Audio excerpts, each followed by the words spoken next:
हम हिंदुस्तानी हैं और हिंदुस्तान के साथ रह रहे हैं। जी सर, तो इसी के चलते हम इलेक्शन पे बात करेंगे। तो अगर 6 महीने के बाद अगर असेंबली इलेक्शन हो जाती है तो क्या लगता है आपको कि किसकी सरकार आएगी?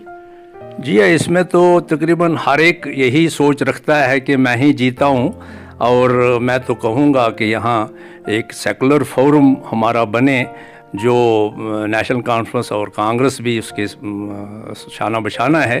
तो हम चाहते हैं कि यहाँ इलेक्शन हो। गवर्नर रूल जो है ये हमारे इस रियासत के हक़ में नहीं, क्योंकि हमारे बहुत पिछड़े हुए इलाके हैं, दूर दराज इलाके हैं, जिनकी नुमाइंदगी ना हो तो वो बड़े मजबूर होते हैं और अपने काम जो है, अपने जो रोज़मर्रा के काम हैं वो वहाँ तक नहीं पहुँचा पाते हैं। इसलिए हम चाहते हैं कि इलेक्शन हो और एक पॉपुलर सरकार, एक लोगों की चुनी हुई सरकार आए और वो एक सही तरीके से लोगों की नुमाइंदगी कर सके। तो वहीं आज जे.एंड.के में 7वें चरण के पंचायती चुनाव जो हैं हुए हैं, तो वहीं पर अगर हम नेशनल कॉन्फ्रेंस की बात करें तो वहाँ पर देखा गया कि नेशनल कॉन्फ्रेंस ने पार्टी को मतलब बाइकआउट कर दिया था, चुनावों को बाइकआउट कर दिया था। लेकिन वहीं देखा गया कि कुछ नेशनल कॉन्फ्रेंस के वर्कर्स ने उसमें पार्टिसिपेट किया, उसमें हिस्सा लिया। तो क्या सिर्फ ये एक आवाम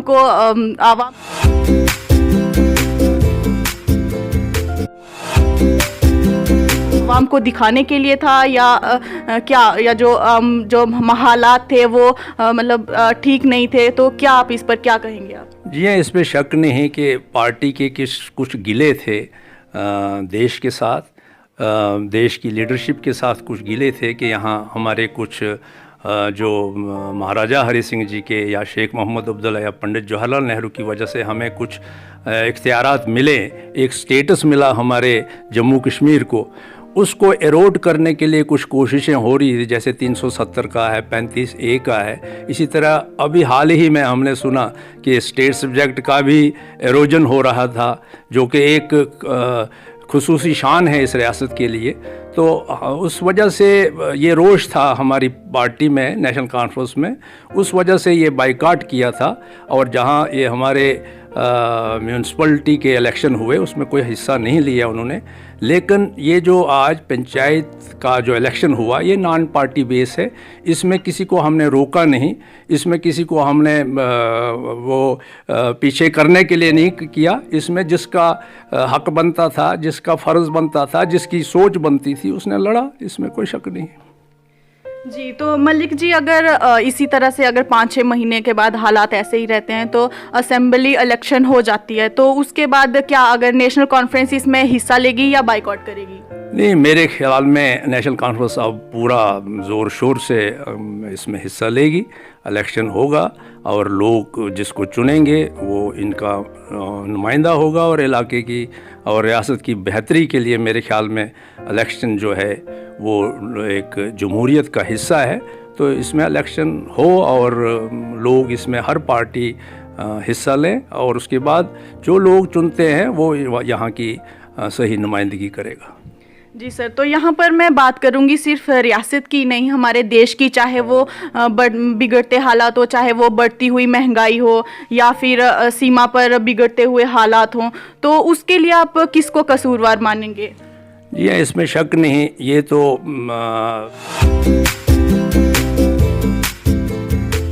1947 से हमारी एक सरदर्दी बनी है, तो इस पे पता नहीं ऊपर वाला भी हम पे नाराज़ है कि जिस वक्त भी कोई हालात ख़राब हुई तो जम्मू कश्मीर ही, यहाँ के लोगों को ही परेशान होना पड़ा। और बॉर्डर पे तकरीबन दोनों साइड से, पाकिस्तान भी और हमारे जम्मू कश्मीर, हिंदुस्तान के बॉर्डरों पे जो लोगों की हालात है वो देखी नहीं जा रही है। बहुत परेशान हैं, उनकी ज़मीनें उजड़ रही हैं, उनकी फसलें उजड़ गई हैं, उनके परिवार उजड़ गए, उनके घर उजड़े।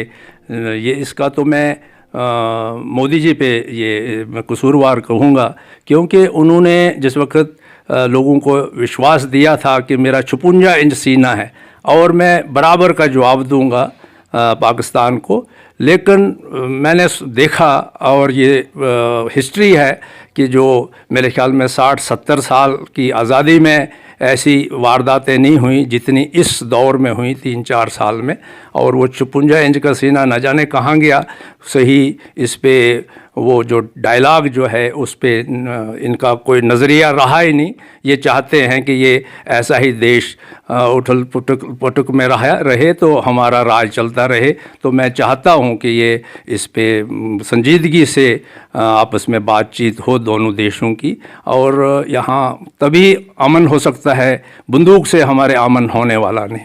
ये दोनों तरफ न्यूक्लियर पावर्स हैं और ये एक दिन उजाड़ा होगा, इसमें कोई भलाई बेहतरी नहीं। हम चाहते हैं कि आपस में संजीदगी से अगर हम एक दूसरे से बात करें तो हम पहले भी एक देश था, आगे भी एक देश हो सकता है अगर हम सही नुमाइंदगी करें दोनों तरफ। जी सर, तो यहीं पर हम बात करेंगे बनी तहसील की। यहाँ पर बीजेपी और पीडीपी ने लगभग 3 साल तक कारागार को संभाले हुए थी, तो क्या लगता है आपको कि कितनी उन्नति जो है वो इस ब्लॉक में वो करवा पाए हैं? जी हाँ, ये तो हकीकत है, इसमें कोई शक नहीं कि ये 3 साल जो हमारे गुज़रे, मेरे ख्याल में जम्मू कश्मीर की ये बदकिस्मती थी कि ये बीजेपी और पीडीपी का जो आपस में एक समझौता हुआ और ये नॉर्थ पोल और साउथ पोल का मिलन था, इससे हमें तबाही मिली क्योंकि इनका सही तरीके से शुरुआत हुई ही नहीं।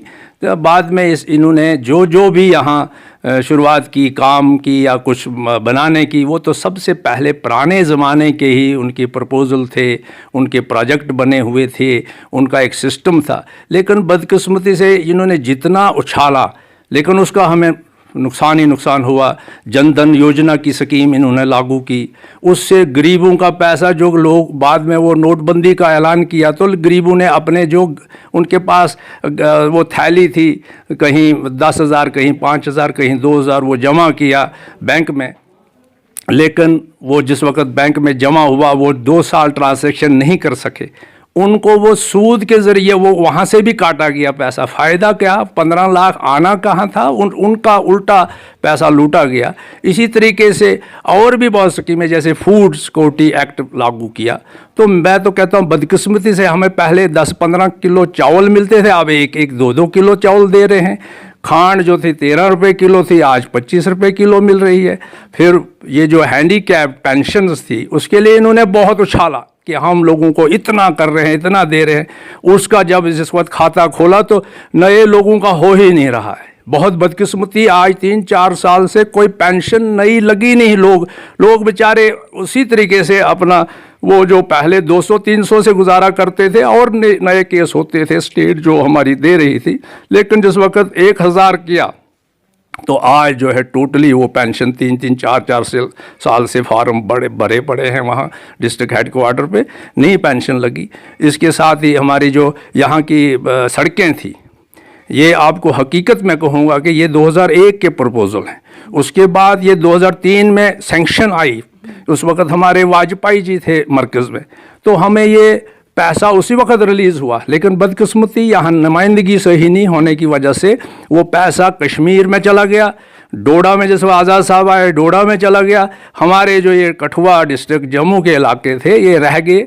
और जिस वक्त ये आज हमें ये मैं क्या कहूँगा, ज़रूर कहूँगा कि पैसा जो इस वक्त बराबर हिस्से में तकसीम हुआ, जम्मू को अलग मिला और कश्मीर को अलग मिला, तो हमारी ये सड़कें चल पड़ी। और मैं ही कहूँगा कि 2013 में इसकी टेंडरिंग हुई, लेकिन अभी भी ये सड़कें पाए तकमील ना पहुँच सकी हैं।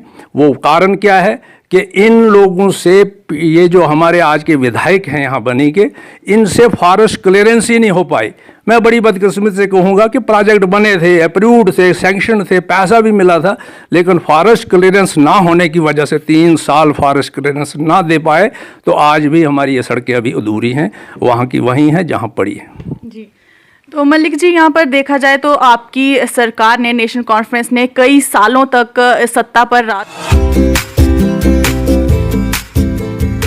राज किया है।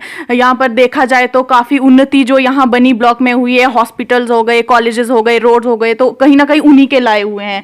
तो अब मतलब आप कैसे जनता को आश्वासन दिलाएंगे कि किस तरह का विकास, अगर आपकी पार्टी आती है तो किस तरह का विकास आप लाएंगे यहाँ पर? जी हाँ, इसमें शक नहीं कि नेशनल कॉन्फ्रेंस और कांग्रेस के ही देन है हमारे इस इलाके में। हमें शुरुआत से ही पहले कांग्रेस के उम्मीदवार यहाँ रहते रहे, उनसे भी जो कुछ भी हमें मिला वो सामने है। उसके बाद 1996 में जिस वक्त मैं खुद बना यहाँ का एमएलए, तो हमने ऐसी ऐसी चीज़ें यहाँ लाई, सब डिवीज़न यहाँ बनाई, एसडीएम को तैनात किया, उसको इख्तियारात दिए, एक एडिशनल डीसी के इख्तियारात थे, हमारे गन लाइसेंस यहाँ बनते थे, रिन्यूइंग यहाँ होती थी, यहाँ के जो अपीलांट जो है अपील के केसेस होते थे वो यहाँ सुने जा रहे थे, हर चीज़ एक डिस्ट्रिक्ट हेडक्वार्टर की तरह यहाँ काम होता था। उसके बाद हमने सब डिस्ट्रिक्ट अस्पताल बनाया, उस वक्त हमने पूरी की पूरी पोस्टें सेंक्शन करवाई, और बदकिस्मती से मैं कहूँगा कि 1998-2000 में यहाँ सब डॉक्टर्स थे, ऑपरेशन छोटे मोटे हो रहे थे, लेकिन उसके बाद आगे चलना चाहिए था ये सिलसिला, लेकिन यहाँ से वो जो स्पेशलिस्ट थे, सर्जन थे, वो सब उठा के कहीं और जगह चले गए। यहाँ वो एक एलोपैथिक डिस्पेंसरी ही की तरह ये काम हो रहा है जैसे वो पहले 1996 से पहले होता था।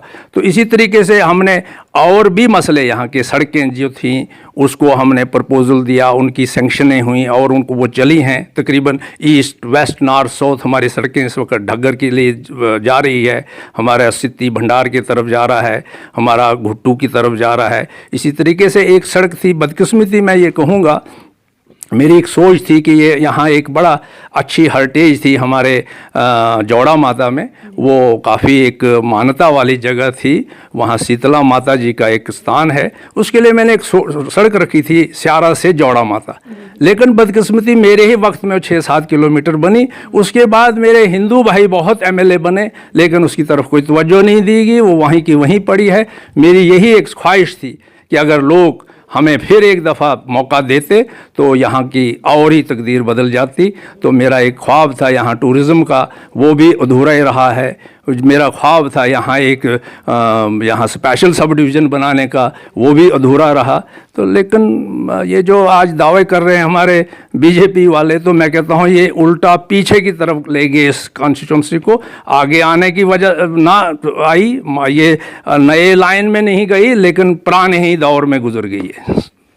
जी, तो ये थी आज की हमारी खास बातचीत हैदर मलिक जी के साथ। तो इसी तरह खास खबरों के लिए हमारे साथ जुड़े रहिए।